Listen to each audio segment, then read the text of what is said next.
Welcome to ConverSapien, the podcast all about having conversations with interesting Homo sapiens. I am your host and favorite of the species, Caleb Wildman, and I want to thank you for joining us today on ConverSapien. Hey, we're only 2 episodes into this thing, and there's already a way to support ConverSapien.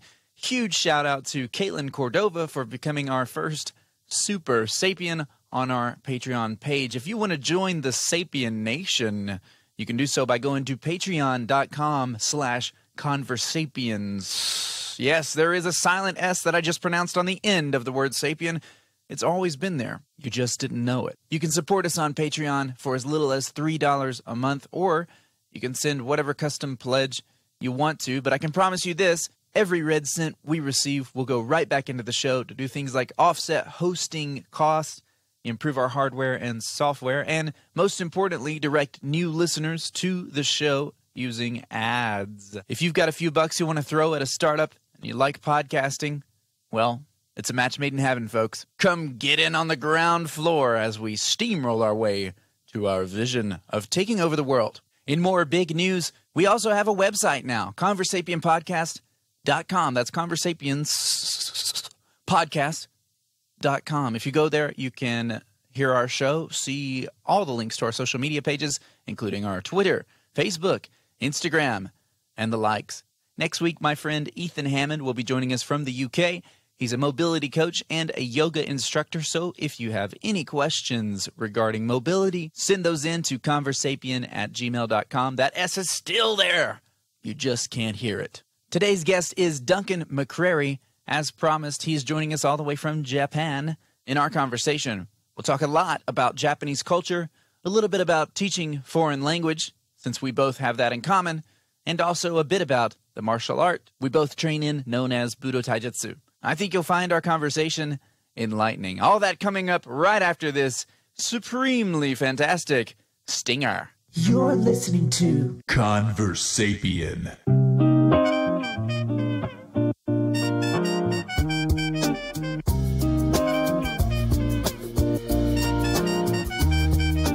Duncan McCrary. What's up, dude? Yo, not much. Just acting like I didn't just wake up.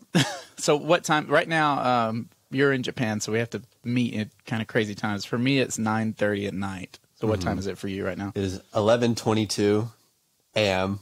I didn't just AM. wake up. Let me clarify that. But And you're in the I future. sure do for sound me. like it. I probably sound like I just, I don't know, jumped on a podcast at 9:30 at night, hopefully. What part of Japan are you in? Because I don't even know. I'm in Chiba, so we'll work our way down. I'm in Chiba, which is like connected to Tokyo. It's I think, the next biggest prefecture in that area. Mm-hmm. And then I'm kind of centralized in a place called Narashino. How far, just because the place that everyone's going to know, obviously, is Tokyo. Yeah. So how far are you from there? I'm like, we'll say an hour, 45 minutes. 45 minutes to an hour. So if you went into the city, or not just Tokyo, but wherever, how would you go about doing it? Because I know you don't drive, obviously, but what do you... Train. Is it train? So train's kind of the ruling system in Japan, from what I understand. Mm-hmm. Especially around here, because this is like a bedroom town. Okay. If that makes sense. Like, people live here to commute to work in Tokyo. Right, okay. So does a lot of that happen, I guess, where people are coming in? Yeah. I went to Argentina a couple years ago, and I wonder if there's some parallels in New York, in Tokyo.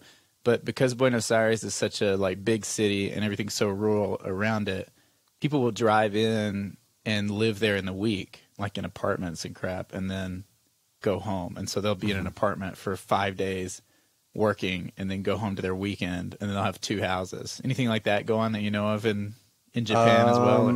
Well, it's funny you say that, because Nagase Sensei, our mutual teacher, did that for a little while before he retired. He lives in like an hour north of me in Chiba, but he worked in a place called Ibaraki, Hitachi, like the big manufacturing thing. Because that commute was so long, he stayed there for a few days at a time. So for context, Duncan and I both do the same martial art, which is called budo taijutsu. and Nagase Sensei is a teacher that we're both in lineage with. You train directly with now in Japan, right? So that sounds like fun, and I'm super jealous of that, by the way. Yeah, I'll be seeing him tonight. You suck. Do you still do a lot of translation for his classes, like if someone speaks English there? Yeah, there's someone who trains with us now who recently moved to Japan and doesn't speak all that much Japanese, so there's a lot of... Right. How does that get when you get into like does he ever say just really philosophical stuff that you're like, and you have to kind of figure out where you're going when you're translating? Yeah, a lot. Well, the like navigating isn't really the hard part. It's the amount of time that he gives me. Oh yeah. Because he'll be like, he'll say some out there nonsense, and I'll be like, all right, well, I have to now contextualize that and explain the situation in English. Yeah. And then he looks at me like I don't know what I'm doing. Wait, no, that's not what's happening. I know what I'm doing. You've just given me 15 seconds. Yeah, well, there's some stuff, like with Spanish, for example, when I've been translating, you have to, like, there are some things with language where you have to walk around something just to translate it. You know what I'm saying? So, like, going from one to the other, it may be really direct in English and not direct in Spanish, or vice versa. Right. That's something I think people don't necessarily consider, I guess. All right, so you're in Japan training, which is amazing, but you're also teaching English, correct? That's my job, yeah. That's your job. So you do, if I'm not mistaken, you do more like conversational stuff, or how does that work as far as like what you do in the classroom? Like, well, it depends. Like, obviously, I bring an aspect of like native speaking into the classroom, so that's kind of where my focus is. Pronunciation, intonation, sounding like a human, generally. Because the textbooks are like a textbook. Yeah, the textbooks are okay. Like, Yeah. sometimes they're not. They're very much incorrect. But I come in and like, hey, that's right, but we don't ever say that. Yeah. So. Do you have an example that you could think of where a textbook's just been like crazy? Let me think. I should have gotten a list or something, because I could, if I had the means, I could go on and on about this kind of thing. But like a more subtle example, one that came up not too long ago, there's been some kind of like grammar renaissance at the school that I'm at with the second year students, which is, I guess, like a 7th grader, 7th, 8th-ish grade. Yeah. The sentence was, in America, we put our hand on our chest to indicate me, like I. And they were like, why is it not chests? And they're right, which is what destroyed the entire operation, because I was saying these 12, 13-year-old kids are more correct than the textbook. Yeah. And then it throws a whole wrench in the system, because it's like, why are we using this textbook? The book was saying like, we put our hand on our chest, singular, and the kids were like, why is it not plural if it's more than one person? And then that kind of jumps back into the whole like translation issue, where it's like, I can say what I know this means, because if I say, we put our hand on our chest, literally means every single person we're talking about has one communal chest that they all touch. Yeah. And then that makes no sense in Japanese. So when you say grammar renaissance, is there like this is going to get me on a small tirade, but is there, and maybe you too, so there's like, would you say there's a more of a focus on grammar in teaching foreign language in Japan or in teaching English? Absolutely. I'll make like an anecdotal example. I was watching TV a while back, and it was like a karaoke contest. And it's not based necessarily on how well someone can sing a song. It's how well that they can replicate the song that they're trying to sing. So it's almost completely merit-based. I don't know. Yeah. So it's like completely focused on maybe like an absolute correctness. Yeah, there's no real flexibility in there. In the classroom, do the like head instructors tend to teach more grammar stuff for English than anything? Yeah, this would get me on a tirade. Let's get there. I want to hear the tirade. Okay. Well, I'm pretty sure we're going to start agreeing on things pretty quickly. Well, probably because, I mean, in this way, we both do the same thing, more or less. Right. We have the same complaints, probably. So if it's in the textbook, it gets taught that way. They are taught that is the correct way to do X, Y, or Z. And kind of connected back to what I was talking about earlier. If I come in and say like, hey, this is right, but we don't say it, it gets taught the textbook way anyway, because that's what would be on the test, basically. Yes. It's all sort of, I guess, about turning the language into something that's mathematically precise. Right. Whereas... I hate that. Oh, it's awful. It's the worst. It's the worst. It's the worst. That's a problem that we've had. And if you're a person that's listening, first of all, welcome to the second episode of this brand new show. And thank you so much for all your support. And second of all, if you're interested in learning a foreign language, you're going to inevitably run into this focus on grammar also in the West, in the United States too, in most cases. In the U.S., and this is something where I'd be interested, I don't know if you have a lot of background knowledge about it or not, about like who sets the standards for language learning in Japan. I really don't know. Well, in the U.S., the standards are set by a council called the American Council on the Teaching of Foreign Language. They have been saying for a long time, I think since like the 60s or 70s, they've been saying, oh, we should probably focus on communication and not really worry so much about the grammar. And since the 90s, it's been the official stance. Like the national standards have been what we call communicative, which is basically saying that meaning is more important than grammar, than the mathematical precision of a language. It's not an exact puzzle piece that has to be put together a certain way. It's more complex than that. And yet, that's the 90s is what 30 years ago is 1990. And I may be wrong on that date, but it's been a long time.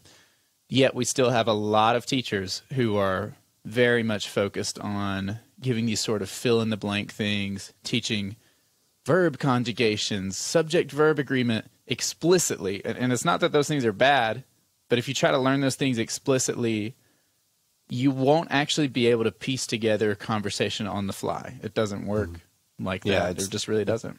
Yeah, it's too like puzzle piecey. Yeah, and when we're in a conversation, like right now, I'm not sitting here going like, what's the next verb and how does it agree? No one thinks like that. It's just like kind of putting out information. Yeah, and the way that so if you are trying to learn another language and you found this recording, see if you can find someone who will focus on what's called interpersonal speaking or speaking on the fly. Because how you get good at speaking on the fly is by speaking on the fly. That's just the only way to do it. Yeah. And unfortunately, basically get made fun of. Have someone that's who will the only way. Have a conversation and be like, you sound weird. You sound stupid. You sound dumb. You're an idiot. Why did you say that? So the only way to learn a language is to just constantly get crapped on by everyone. Go to the country that you're learning the language from. Yeah, for sure. Grammar drives me crazy. And I know talking to you before that you've said the same sort of thing, and that's why I kind of wanted to bring it up. But it's the same thing over here. All right, so Japan. Japanese culture. Japan is a place that you presumably enjoy, or you wouldn't be there. Right. A lot of people in the U.S. love Japan. A lot of people really they do. A lot of people are all about some Japan. So I had Duncan send me a list of some sentences that he's probably forgotten by now, because this was a full week ago at least. This is just an example of what we were talking about earlier. I'm just making this up on the fly. This is not grammar. Yeah, exactly. This is a live conversation. Yes, live conversation. So I have a list of maybe 10 things that Duncan sent me about Japan These are both things that he likes about Japan and, unfortunately, for the weebs who are listening, things that make a Westerner's eyebrows go up. So things that maybe are a little surprising or less polished as the... Less polished. Yeah. Than what we may be led to believe, those of us who are on Reddit for anime and stuff like that. Let's get right down to it. Your first statement, you said... Oh, God. This sounds like a game show. Survey says, Here we go. People in Japan are helpful, but I'm not a child. Yeah. So we got a little bit of positive and a little bit of negative. So I remember most of the things that I said are things that I like and also don't like. It's kind of like a 50-50. Japanese people are helpful, but I'm not a child. There's a lot wrapped up in that. And I hope I don't touch base on other things that I put in there. We're going to go through the whole list, whether you do or not. So yeah. We got an hour to fill here.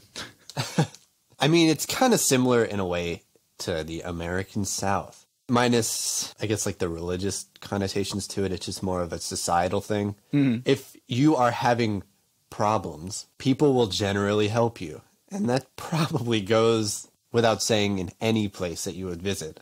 But what I've come to find is as soon as an issue arises, control is taken away from me and then dispersed to other people, if that makes sense.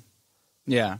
Like, I have been deemed completely incapable of doing X, Y, or Z. Right. For you and for us, we'll do it for you. So it's not just that, hey, let me help you with that. Well, but it is like, hey, let me help you with that. It's like, oh, let me help you with that. Like, you're trying but it's so really, hard. let me do it for you. Yeah. So there's kind of a little bit of a maybe a pandering or not pandering, patronizing aspect to it. Yeah, and it's always hard to tell if they're actually trying to be patronizing. Like, they're never like, ooh, look at you. It's like, it's a lot of times really what it kind of comes down to is I have no idea from a Japanese person's perspective. I have no idea how else to do this besides just doing it for you, because I don't know if you have the language capacity to actually do this yourself, which is understandable. Yeah, but do you think part of that comes from Japan is pretty homogenous demographically? Does part of that play into, like, they see, here's this white dude, like, is there an aspect where you're immediately assumed to be unknowledgeable, I guess, and so it's like, let me step in and help? Yeah, you think? It's funny because I'll catch people in, like, these weird logic loops, because we'll be having conversations in Japanese, and then we'll sit down to eat, and then they'll say that I'm good at using chopsticks. It's like, were we just having we were having a conversation in your language. And now you get complimented on some, like, insignificant I can eat. And those are usually fun. Yeah.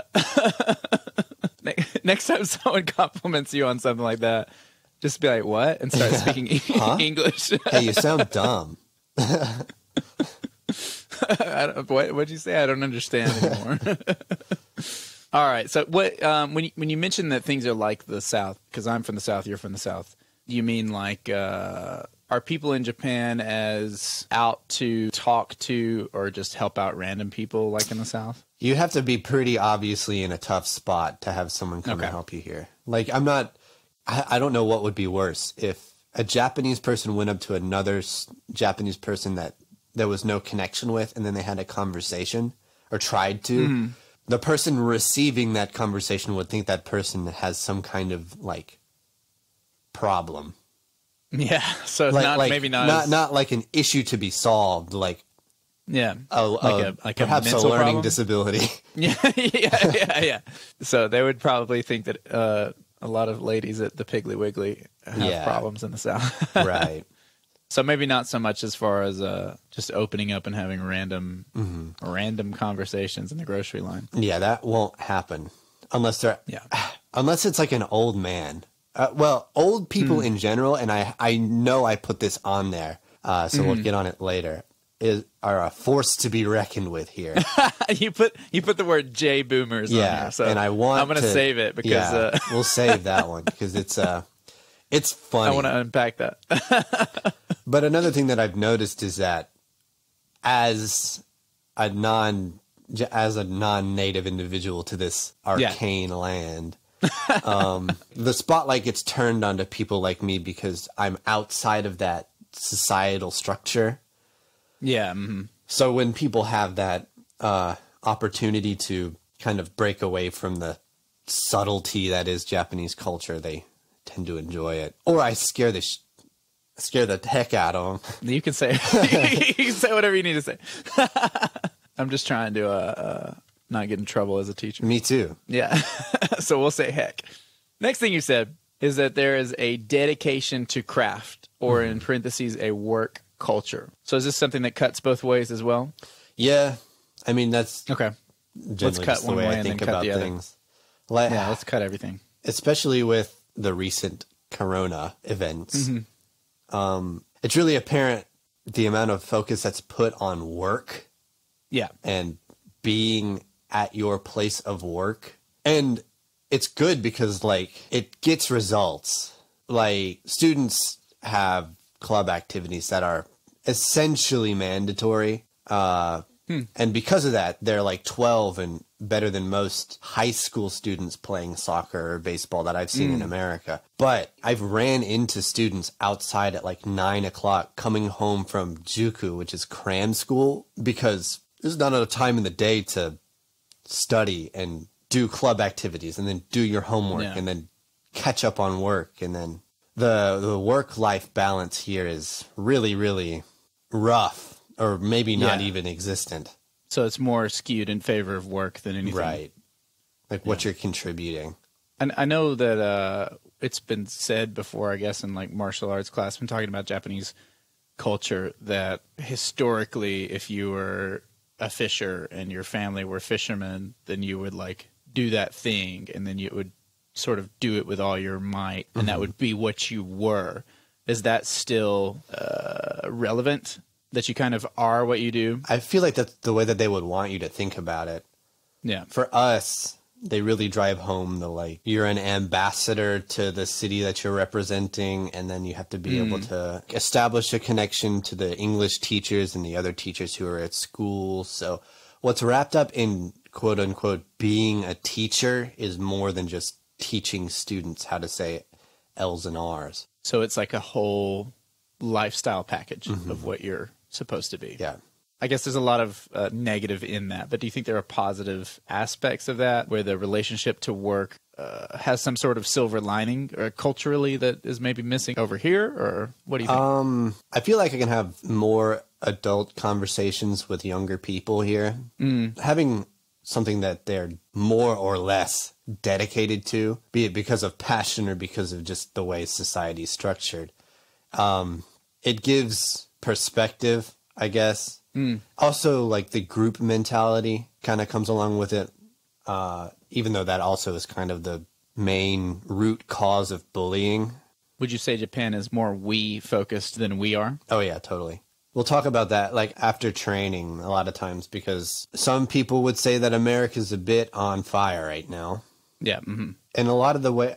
Well, at least Nagase Sensei tends to view what's happening based more on thinking mainly of just one's self rather than what's going on. And I don't know if that's cut and dry true, but the way he worded it was a lot of people here in Japan do things for the sake of their country, which is seen more as a collective. Yes. And I responded to that with, Americans tend to think of themselves as an individual representing what America is, whereas in Japan, it's the group collective is what the representation of Japan is. Okay, yeah.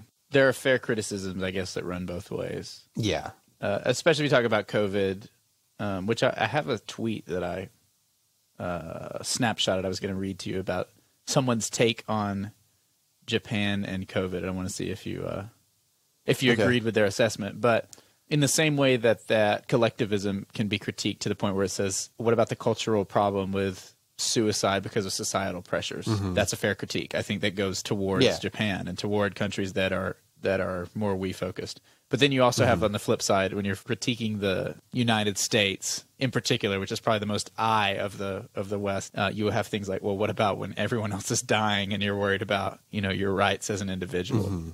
So let's get to this tweet. It says, Japan has less than 1,000 COVID deaths. This is as of July 8th. I don't know if this person's numbers were accurate or really even who they were. I just screenshotted it. Japan has less than 1,000 COVID deaths. They never went into full economic shutdown. They have an unemployment rate of 2.6%. How do they do it? Virtually everybody wears a mask. Americans have no idea how stupid they look on the world stage.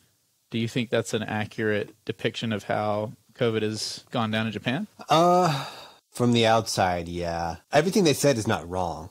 Like, it's technically correct, but that doesn't bring into the idea that testing isn't very widespread. If I were to go into the hospital, I would be hard pressed to be able to get tested because of my age range. Even if you had symptoms? Mm-hmm.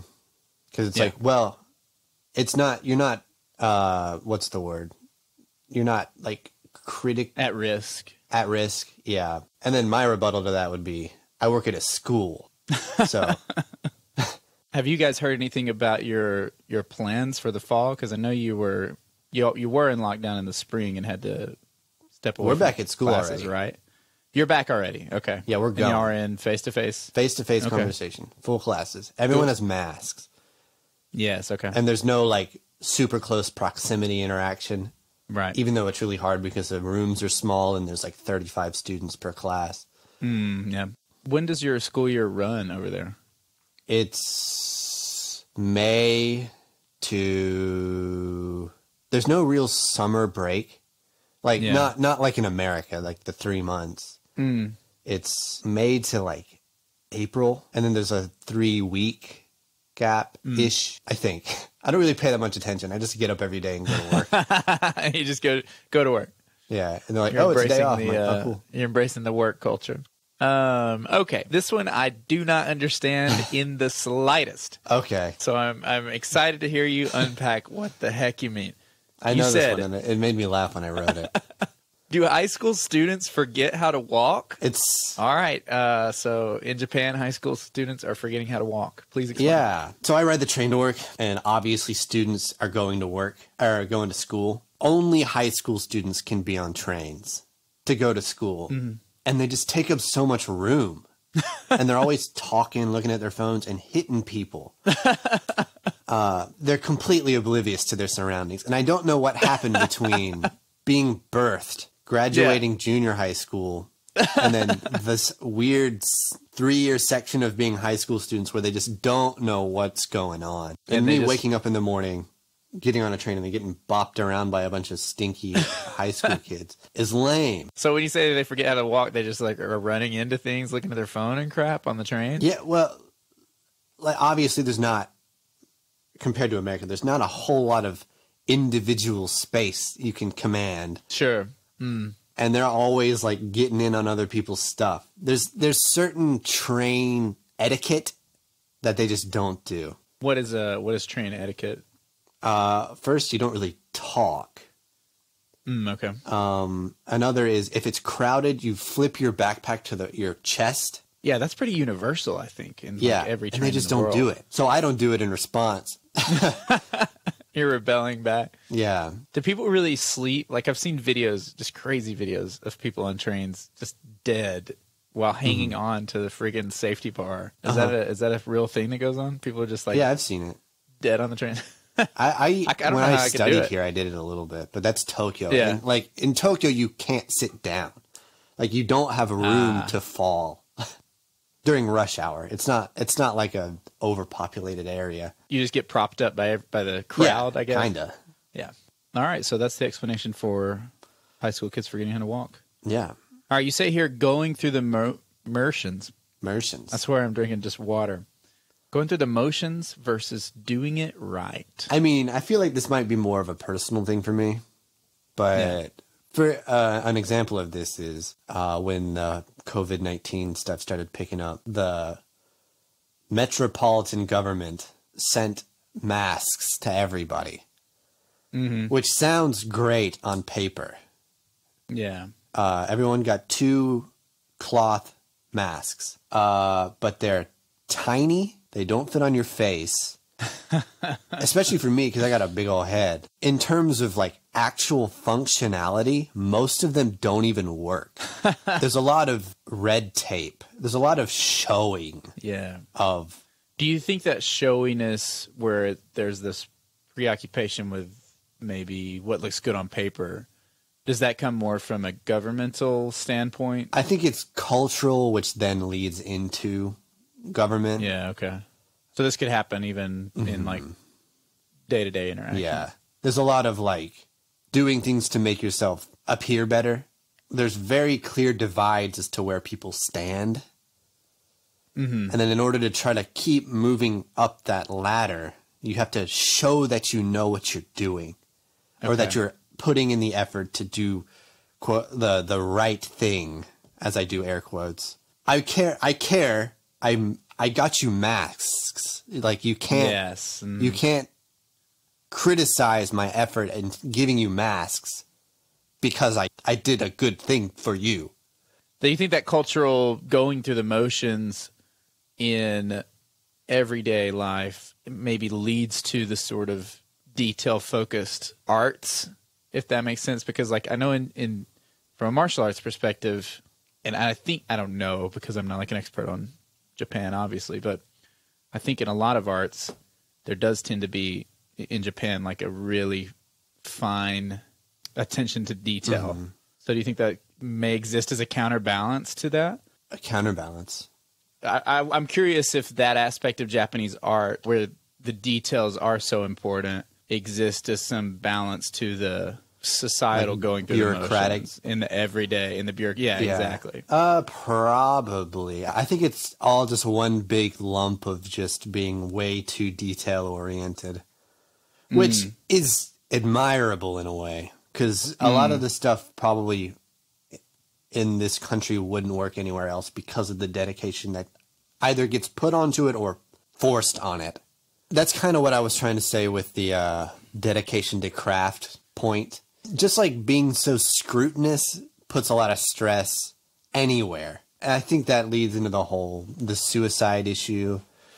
Yeah. Because the way of thinking gets so loopy after a while, literally, in that, like, I feel bad. I shouldn't feel bad because other people don't feel bad. And me feeling bad makes them feel bad, which makes me feel worse. Yeah. So it's just like circular logic. Yeah. And then there's no good way of venting, like filtering out the negative, because this will lead into another thing that I said later on in that list called shogunai culture, or that's what I call it.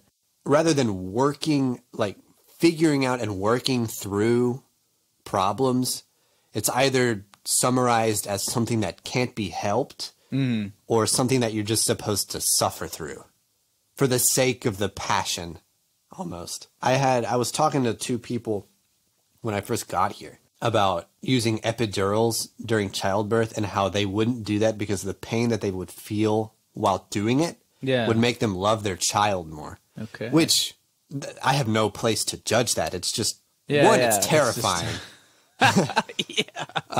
Your body's being split apart. But it's just like, wow, that's a very intense and impassioned frame of mind to always be in. So you would say then that detail focus in art is actually just a byproduct of a bigger detail focused culture in general. It's always about just not wasting. Like get as much as you possibly could out of anything. Like we're in a 4-day week, a 4-day weekend, and I had a teacher ask me what I was doing, and my response was hopefully nothing.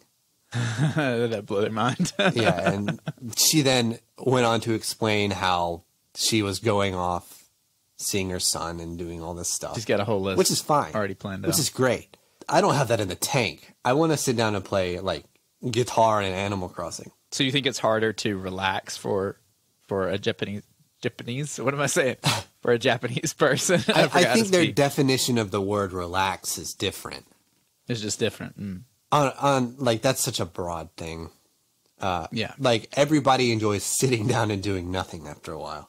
I know that from the perspective of someone who is Western, who is like into martial arts, into a Japanese martial art, I guess you appreciate that, but you don't see the negative side of it in larger culture unless you're immersed in it. Yeah, like from our perspective, it's just like I'm an American, and it's like, whoa, where your finger is matters. You know, everything, every little detail is so crucial and important in those art forms, but we're not seeing it from the perspective of everything is always on as much as possible. Shogunai culture. Did you kind of that's what I was talking that, about earlier. Shogunai means literally there's no way, and it oftentimes gets translated or like colloquialized as it can't be helped. That term gets thrown around a lot. I've been hearing it less recently for things that we as non-Japanese people would be helpable, fixable, solvable. Yeah. I had a conversation with a student, and this is more of an example of when it's used appropriately. I was wearing like full-on formal wear, and they're like, "Are you hot?" I was like, "Of course." Yeah. And they said shogunai there, which makes sense because it's like, you're hot. You're going to be hot, and you can't help that. Unless you get a centralized AC, which is a whole other issue. But it's like, if you had a job that you wanted to get and you didn't get it, that's just shogunai. Like, get over it. Can't be helped. It's like, well, I mean, you could have done other things to make that better. Or you don't have to be as hard on yourself. I had never heard that term before. I was thinking of, like the shoguns. I don't know. And isn't that a word? Shogun is like Edo period. It's like I don't know anything.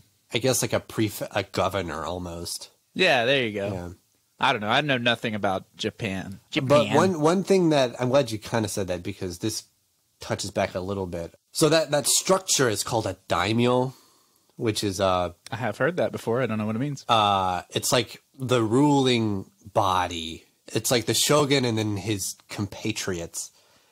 That feeling of being dedicated to your boss or your company or whatever has now been kind of flipped into a more entrepreneurial image. Not as an intentional thing, really. It's not like, okay, we're going to secretly restructure the shogunate within like Sapporo Brewing. It's just like a cultural the way it artifact. Restructured itself. J-boomers. Okay, J-boomers. Let's talk about it before it's hate speech.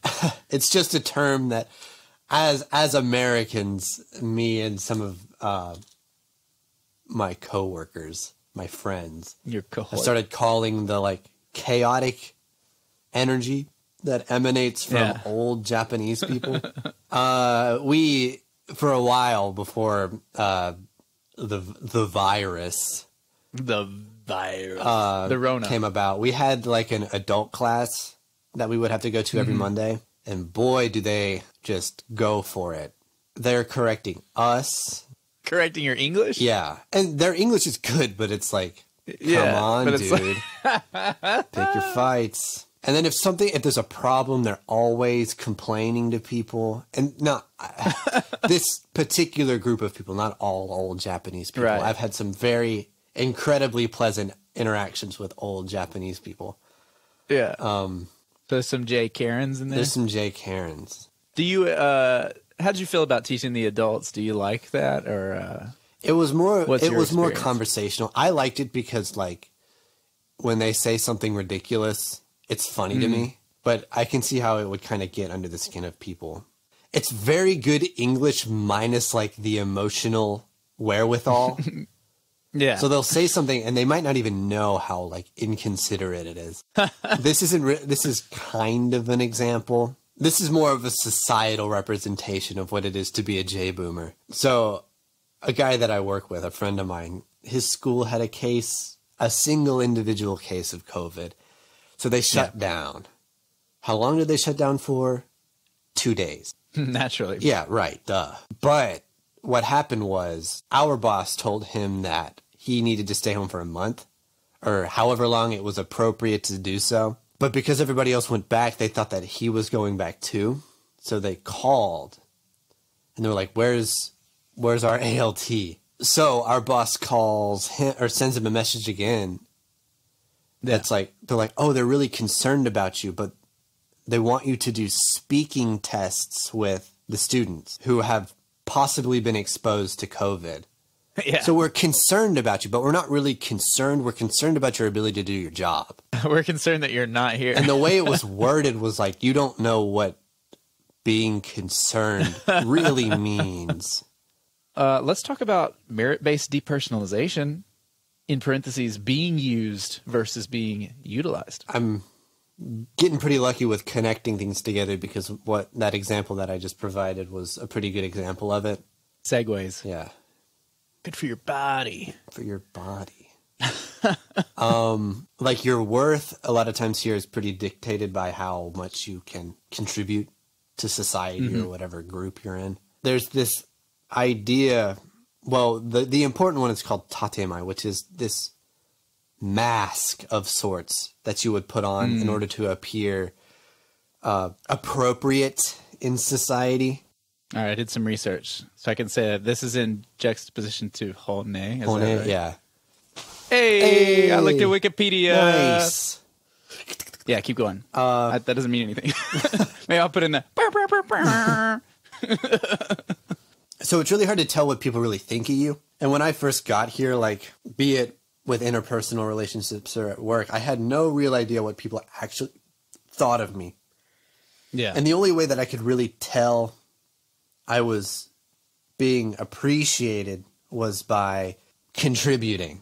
Yeah. And I think, like in most societies, this kind of thing shows up in some kind of way. But I would be hard-pressed to find an English word for this specific scenario, if that makes sense. Yeah. Like, it's not an established part of our culture. The depersonalization that comes with that is really, really rough on, I think, everybody who gets sucked up in it. Yeah. Because there are points in time where I or other ALTs either don't feel useful or feel like we are being used to the point of feeling more like a tool than a teacher. And what is, just to interject, what does ALT stand for? Assistant language teacher. Okay. As opposed to a JLT, which is the Japanese language teacher. Okay. Yeah. Okay. I think that's something, I suppose if anybody is watching this to figure out information on whether or not you want to be an ALT, I'd say do it just for the sake of.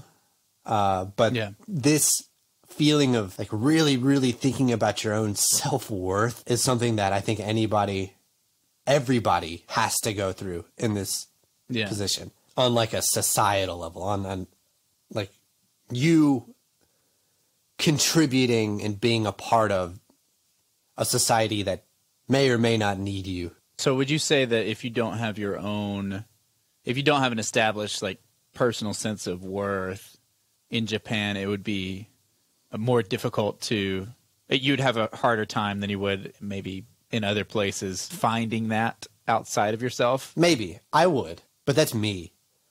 Because I tend to think of things based more on who I'm interacting with rather than what I'm doing with them. But if you come here and you need support, like emotional support for the things that you're doing and stuff, that I think would be hard to find. America is not good at... It's not just America. Nowhere really is great at mental health or support for mental health or support for emotional health in general. Like that's just a across the board world criticism from everybody. Right. I think Argentina is very proud to be like, they've been on sort of a cutting edge and they're like, we have so many psychologists there, and everyone kind of goes to therapy down there and has for a long time. But everywhere else, we're all kind of catching up to that. Do you think Japan is further behind the turn on that? Yeah, I do. And I mean, I'm always going to say this is all kind of interconnected. Yeah. But at least in America, if you have a problem, like you can just be pragmatic about it and just start saying things. Do you think going back to the shogunai culture, you've already said that, but there are things where like in America, you could start addressing problems where here, not here, but there, it's like, that's just the way it is. You're kind of SOL. Yeah. And if you start addressing them and it's more of you're messing up the picture rather than addressing something that needs to be addressed. Like, don't rock the boat. like the protests and stuff that were happening in America, I was like, all right, that's just kind of like a byproduct of how impassioned people can get when they have free discourse. That wouldn't happen here, and it would be seen as pure chaos because this is not how people go about it. Like, it would be completely shut down. Every single thing about anything that would be related to that would be picked apart. So there's like a cultural need for order, Yeah. would you say? That anything that could interrupt that order or that persona of order, even if it's not necessarily genuine, is kind of frowned upon? There's a Japanese phrase, and I'll just cut out the Japanese, that gets translated as the nail that sticks out gets hammered down. Damn. However much that actually gets used, I don't know. It could be like a romanticized Western, like, look how crappy Japan is. They're so forced in line. If you go against the grain, you will meet a collective resistance. But I think that's what also makes for good art. How? Just like the only way people can express themselves is through like these weird subversive ways, or just completely to blow the whole thing out of proportion and just like go completely all in the other direction. I saw something, I think this was a Vice video, and I won't get too into the details, but everyone who knows about certain Japanese drawings, anyone who's been on the internet is familiar with a genre of certain Japanese drawings. Yeah. That is very shocking. And they were talking to the person that invented that on, I think it was Vice. It seems like something that they would do. And he indicated that it was a product of that. Mm-hmm. Like you were saying, that like it was so, because everything is so rigid, like this crazy, weird thing. It's like a is pressure able to cooker of... exist. Yeah. Freaking tentacles, man. Well, there's like old drawings of that kind of stuff too. There's like scrolls of squids. That's weird. Yeah, could just be in the water. It's in the water. You say here, oh, you don't say anything. I typed something. Let me move on to what you actually said. You said you indicated people forget that you understand them. And I think this may go back to what you're saying about the chopstick thing earlier, but having to remind people that you understand them. What do you mean by that? There's usually two different ways this goes. Either they just forget and are always surprised when I speak to them in Japanese, or they're trying to be so helpful that they're speaking English to me even though they don't speak English very well. So it's like this weird, ironic situation where they're speaking broken English to me and I'm speaking Japanese to them. Well, Japan's been criticized by a lot of people as being culturally xenophobic. Do you run into that, or have you run into that? I've never ran into anything that was overtly xenophobic. I think it's just more of having zero idea what to do with someone who isn't Japanese. So it's just a ignorance thing more than anything. I was talking to a buddy who went to Japan, I want to say last year, with his wife, and while they were there, they ran into this couple of Americans that had been living there for a really long time, like a couple decades, I want to say. And they were saying that, like, in the same way that there's not really an overt thing going on, but in Tokyo, for example, there are like places that don't rent to Westerners. Yeah, that's a thing. Because of the fear that they wouldn't know what to do. From what I take from it, it's more of they don't really know how long they're going to be there. Oh, okay. That makes sense. I mean, like, that's probably a good excuse that they would use if they just didn't want non-Japanese people there. Yeah, well, what he was saying that guy told him was that his theory was that it was about, like, you know, if the trash is supposed to be in this area or that area, it's not a very, like, Japanese people are not going to confront anyone and tell them ever.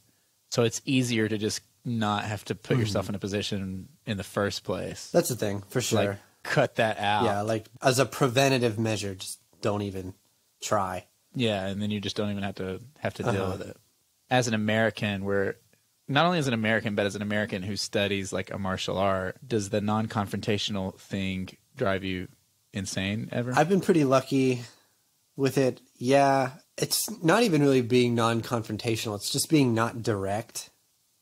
I had someone explain to me one time, like, she put a box outside that wasn't properly broken down. And what they did was, the address was still on it. So they, instead of telling her, they told City Hall where she worked. And then what happened there was someone came from City Hall to fix the issue instead of just telling her. So, like, there's a lot that you could take from that. Like, either they wanted them to do it right. You could read that as passive-aggressive. Or passive-aggressive, or wanted to teach them some kind of lesson. So I think that kind of goes against the general way it would be done in America. Just fix it, dude. Just do it. Right. So you think, like, when that thing happens, it's not necessarily... Would you agree with the idea that it's not necessarily passive-aggressive in the way that we might be passive-aggressive, but it's a product of a culture that's not really into directly confronting strangers about crap? I think in that case, it was more of just being non-confrontational. The last thing on your list, you touched on this a little bit already, but it's... And I'm going to botch this, but it's honne and tatemae. Yeah. That's the public versus private face. It's like acting polite to people who you don't like. There's a point, there's an aspect of needing to be polite to people you don't like for the sake of just getting stuff done. Yeah. But what I said earlier was there's not an established turn of phrase in, say, America or something for something like this. We would just call it lying to someone's face. And when I talk to Japanese people about it, that's usually their general opinion about it too. Of like, I don't really like tatemae, I don't like honne, I don't like that aspect of the culture. Because frankly, I think it's dangerous. It's like malicious pandering. This is probably one of the only things that I have a dislike for. Like I don't have many good things to say about it. But I don't think many Japanese people do, because it's only designed to be used with people you don't enjoy interacting with, instead of, say, solving the problem or working through whatever difficulties you have. So if you don't like someone, well, I don't. Do you have like a concrete example of how that might look? Since we don't have a word for it. It's more of like a work. I would say it's probably more of like a workplace acquaintance-based thing.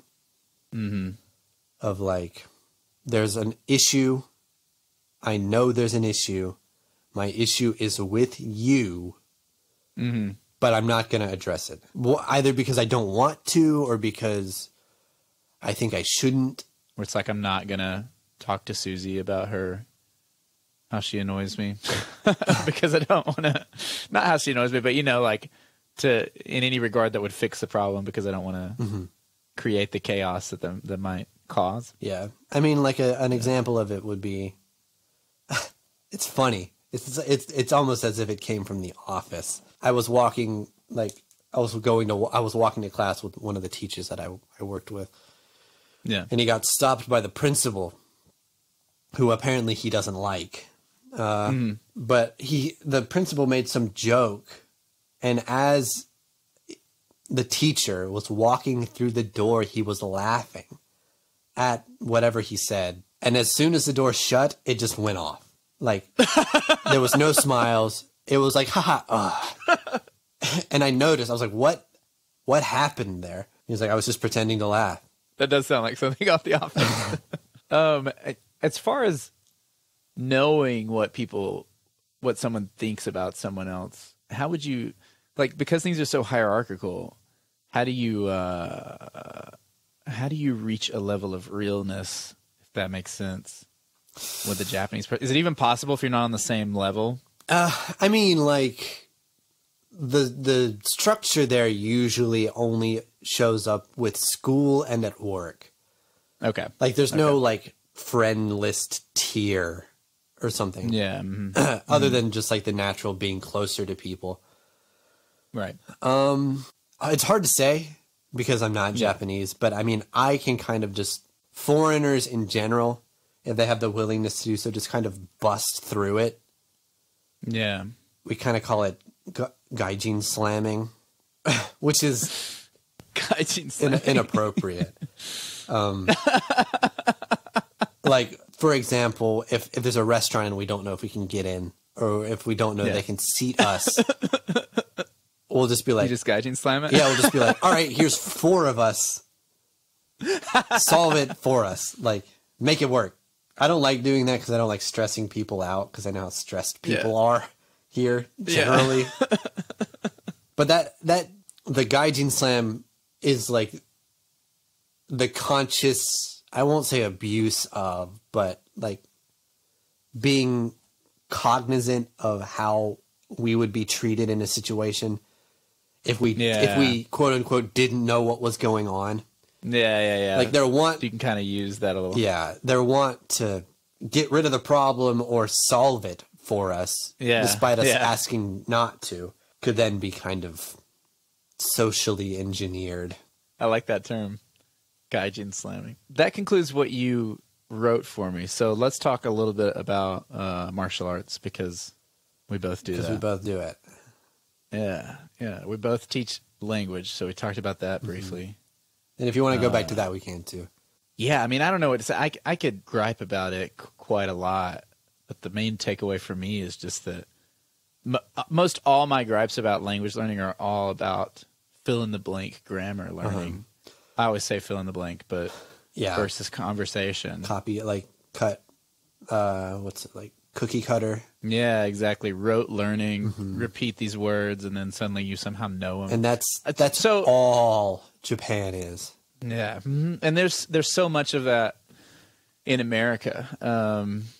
I don't know. It may be worse in Japan. It probably is, because in America, like I said, we at least have a national standard that's against it, and the people that were pumping out of our schools in modern years, like that go to programs like what I went to, are learning to be not for that and learning to see that for what it is. Yeah. So I think it's probably getting better in America, where it may not be getting any better in Japan, but it's still a problem across the board. I feel like regardless, it would have to get better somehow. My issue here is not only that, it's that the teachers can't do conversational, because they're not actually fluent. Yeah, they're not actually fluent English. I stopped asking this because it kind of frustrated me.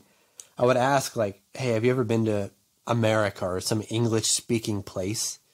Yeah. No. It was I learned English in Japan, and I have never really left Japan, was a lot of the answers that I got. And it shows. Oh yeah. You have to be able to speak the language. I mean, you have to facilitate communicative language learning, you have to be able to speak it. If you're teaching a foreign language, especially at the high school level, the chances that you're going to get very advanced as far as talk, like our conversation right now is in native level English, and we've talked about a lot of hypothetical stuff. Stuff like that would be in a higher proficiency level, right? That a native speaker would need. You would not need this level of proficiency that we've used to teach high school students English. You wouldn't. You wouldn't need it. You could have baseline conversational fluency or proficiency, or I mean, that wouldn't be ideal. Ideally, you'd have better than that. But there's people that are missing even that. Right. And there's people that are missing even that in Spanish too, in the US, that teach Spanish.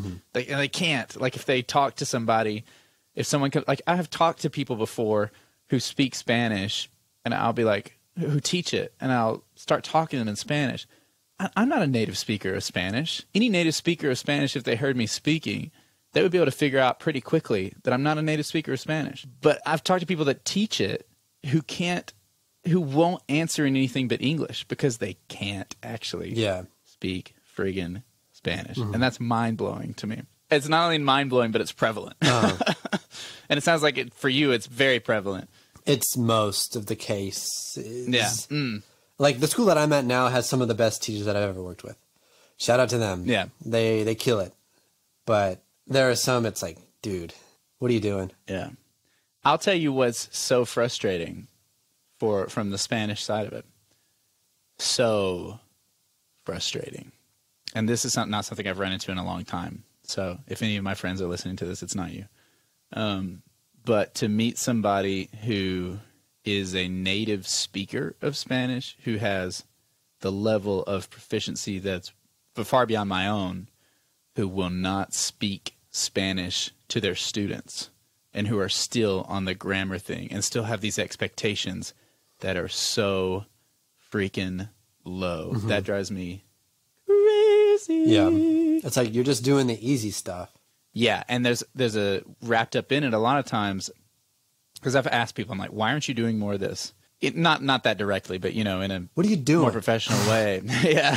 Come on. And the answer is that, oh, well, they can't do that. And it's like, what the hell are you talking? They can't do that. They can't. I'm talking about speaking in present tense. Like in the first level class, you can speak. If you're in a first level class trying to learn any foreign language and people are not speaking freaking that language to you, there's a lie somewhere in there. And if the lie is going to be like, oh, well, you're not ready. That is bull. That's a crock. Crikey. That's crikey. I really want to cuss right now, but that's what it is. You should be able to speak the entire time, the whole time from the lowest level. I'm ranting, but I could rant on that, obviously. It's really hard, especially here because, like, not only do I have to deal with that, I feel like at least with Spanish, there's some kind of guesswork that you could be doing. Like if you hear a word that sounds similar to the one that would be used in English anyway. Yeah, a lot of times in Japanese, it's like... You don't get that. What's nice about Spanish is that English borrows something like 70% of its vocabulary from French.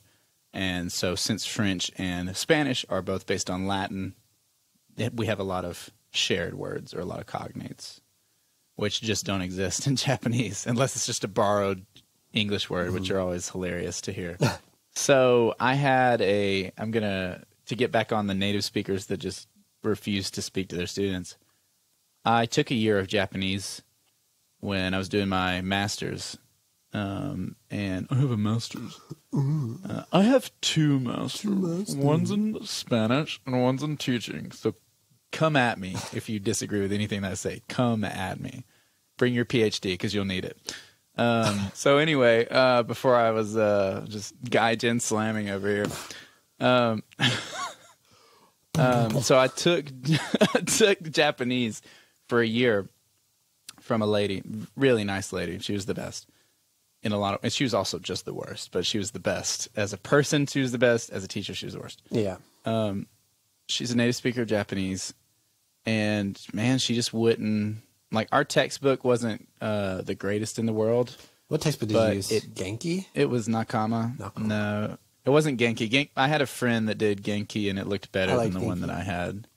But even though it wasn't the best, it had a lot of communicative exercises, but we just didn't do them. Like, that class was a hiragana class. It was like, now you have a quiz on hiragana.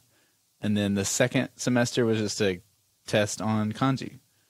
And it was like, that was our daily existence, was to learn how to write those two things. And granted, that's huge because Japanese has that whole writing problem to answer that you don't deal with if you're learning Spanish or something else.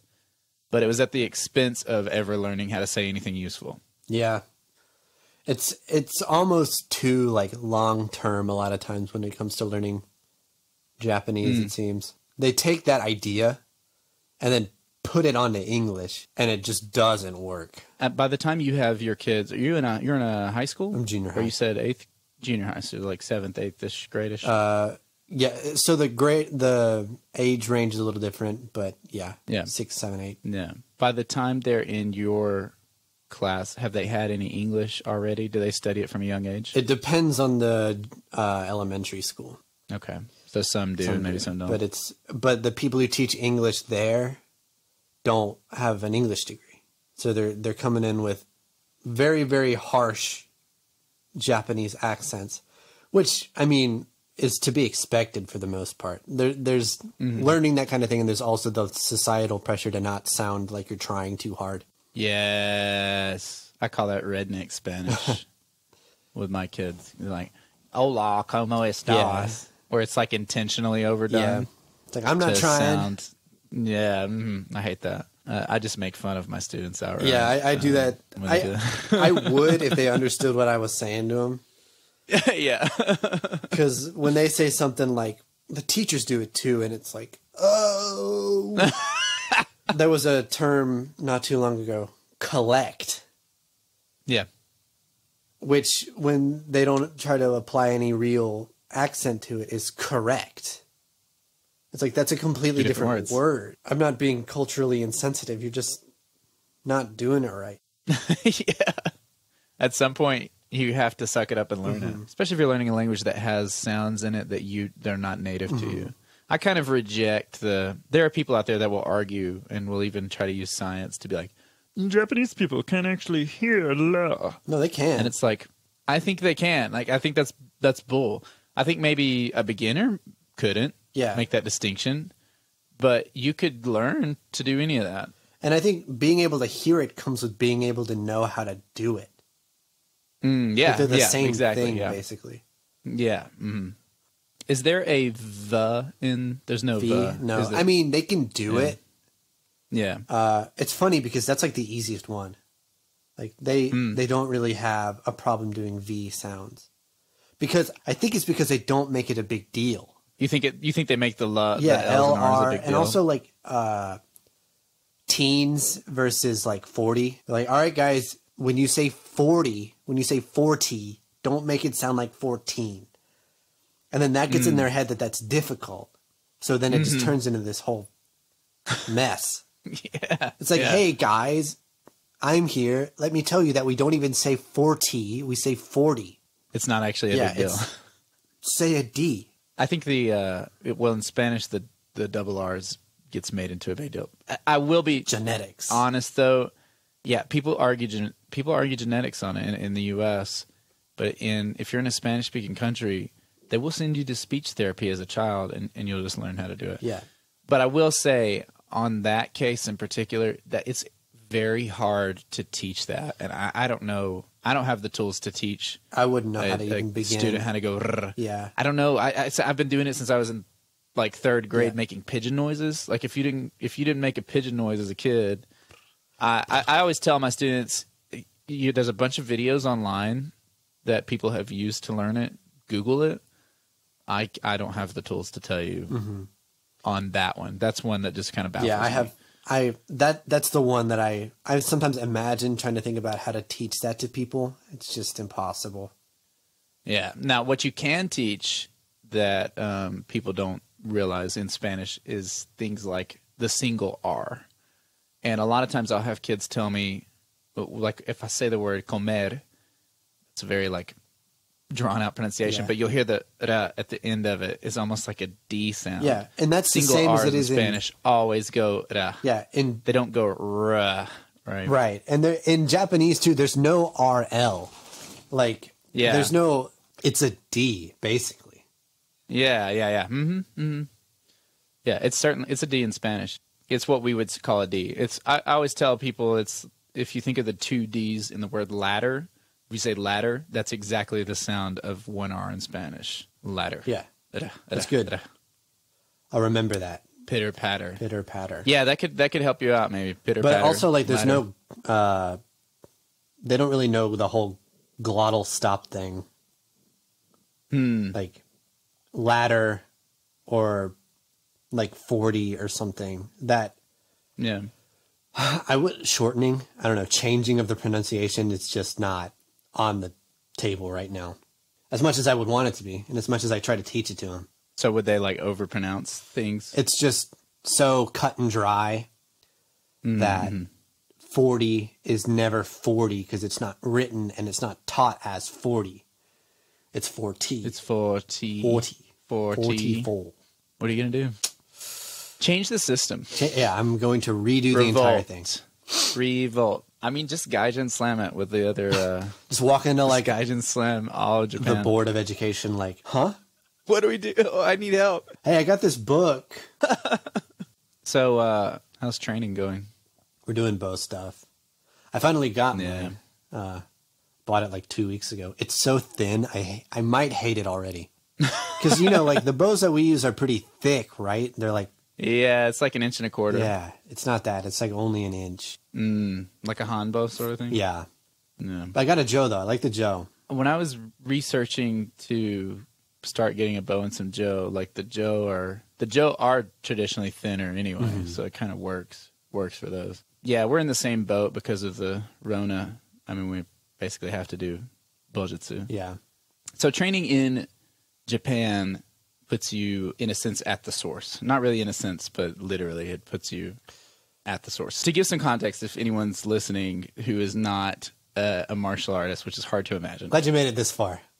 In our art, the place that we both train under is in Alabama under Michael Tucker, and he trains under someone. He trains under a guy in Michigan named Michael Asuncion, and then he trains under someone in Japan who is Nagase, who you train with directly, and then Nagase trains under Hatsumi Sensei, who's like the head of the martial art, right? So that's a quick and dirty breakdown of the chain of study, if you will. So you being there, being at the source, since we basically are emulating Nagase Sensei, Right. Well, how has that? I was going to say some of us are. Some people are, yeah. Depending on, because there's in the Bujinkan, which is the overarching organization that does budo taijutsu that we train in. There's 1,000,001 interpretations, people who are of really high rank that have a lot of influence, whatever. Our particular line is to basically Nagase Sensei. So how is that? How is that? How is it? It's cool, I guess. I mean, initially it was terrifying when I'm some butthead kid who may or may not be able to speak Japanese, walks into basically the second echelon, and now I am the voice. I am the English voice of that echelon in training. That's got to be weird. When you started translating for him, was that kind of like a weird moment where it's like... Yeah. Because, you always have this sort of... Everyone tends to mythologize the next level up of the next person, right? The teacher, especially if there's a C between you and that person. So was it kind of a shock, I guess? I thought you meant the letter C. Yeah, no, not the letter, but... but an actual ocean. It puts a lot of things in perspective, because I'll have people come. It's really funny. It's really sweet in a way, because back when people traveled here, I would have people back before the Rona, right? Back in the old times, just interacting in any sense was such a big deal for them, and it was for me too. It's not like I was immune. I studied in Japan for a year, and I didn't hardly speak at all, but finally having kind of my hand more or less forced makes the whole interaction way more human. And like I could tell you the funny things that he does in training. Yeah. It's pretty much exactly like how it would be in Alabama. Just like, haha, I know what you're going to say now because I've been around you too much. So what is Buyukai? So Buyukai is the celebration partially of just everybody being around, and also it's near Hatsumi Sensei's birthday. So it's just a bunch of people basically coming together to celebrate that, which also basically means drink. So the Nagase Dojo was kind of in charge of, Nagase Sensei was in charge of setting that up. Therefore, the people who were in Nagase Dojo had to help kind of get things running. I was in charge of getting donations, which was weird. I've never imagined that I'd do something like that. But as soon as you got in, it was just alcohol and food. And there was a row of tables dedicated to party-sized beers, which are basically a little smaller than 2 liters. Sake. I want to say that there was shochu, which is basically Japanese vodka. So everyone was on the same page.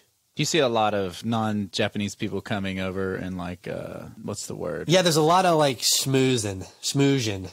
Yeah, that's the word. There's a lot of bootlicking, which I am not a big fan of. Obviously, I think if we're talking in terms of experience, obviously I'm having a great experience. I'm getting a lot from this, but getting stuff from this doesn't always mean it's good things. It's important to be critical, obviously. And when you see some nonsense going on, it wouldn't be anybody's job to call out the nonsense, but it is definitely your job to understand what is nonsense. Understand it. Or you have the opportunity to learn stuff. That doesn't mean that the things that you learn are all positive. Right. This is something that I've tried to remember because it's easy to forget. But you could look at any situation and anybody, and if you can't learn from them by what they did, you can learn from them by what they did not do. Right. Or by what they should have done. Nagase Dojo is not huge, right? It is not like big. How many people are at training typically? 3, 4 plus. Oh wow. So 5 total plus. How often do y'all have visitors over there? Well, now it's like not really many. Not at all. It's funny though, because actually the number of non-Japanese people has gone up. I think mainly because there's not many other dojos open right now, because Honbu is shut down, maybe for the entire year. But so many of the other shihan use that place as their training facility, they can't do anything else. They can't train. Yeah. So there's us. Do you guys have a dedicated dojo space, or is it part of something else? So we did. It's supposed to be getting renovated, but because of the whole sick, it hasn't started yet. So we're at a municipal gym that has a dedicated like kendo and judo dojo. When people think of martial arts that are Japanese, do they tend to like default to judo, kendo? Yeah, that sort of thing? People here don't even know what we do. I think that just about wraps up everything we were going to talk about. May get you on here again in the future. Yeah. Maybe talk a little bit more specifically about martial arts that anytime. we are both interested in. Any place. But thank you for coming on. Thank you for coming and dropping us a word from the future, being 13 hours ahead of us. Everything's still here. Nothing's gone yet. Good. So we've got at least 13 hours, at least until tomorrow at noon-ish, right? 1:13. About that. Still here. 1:13. All right. So you heard it from the man himself. Thank you very much again, Duncan, for coming on. Thank you for having me. Next week we have Ethan Hammond coming from the UK to talk about mobility. Duncan knows A great man. talking about mobility and yoga and stuff like that. So if you have any questions for him, you can throw it over to us once again at conversapien@gmail.com. Also, hit up our Patreon that I talked about in the intro. Give us $3 a month. Thank you for listening to ConverSapiens. Bye-bye.